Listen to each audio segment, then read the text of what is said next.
So with these scorching hot temperatures, some people in Durham are still living without a reliable water supply. It is a story we have been telling you about for over a year now as people who live on Junction Road plead for help. CBS 17's Ben Boken's been following this for months and spoke with people tonight who are losing hope. Very low pressure. This is the tiny amount of water Susanna Strasser has left as she continues to share her supply with several homes in Durham County. Today, Strasser and her neighbors are still begging for a city water line. This comes after their wells failed nearly 2 years ago, and they believe blasting for construction played a part. I don't have any hope because the city doesn't care for us.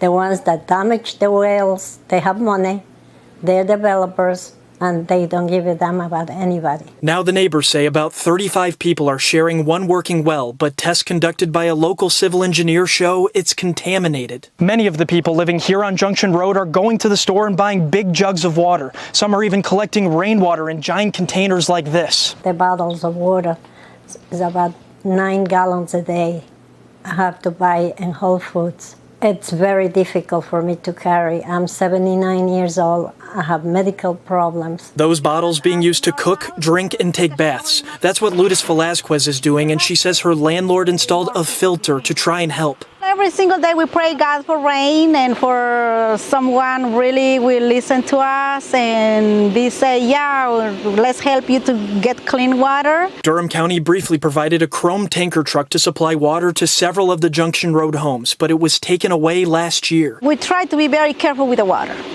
because there is other family who depends in our well right now. The last time we heard from the city, officials told us a permanent city water line is an option, but the residents would have to pay for it. And a civil engineer says that would cost about $600,000 for the neighborhood. I'm fed up with the whole thing. It's unfair.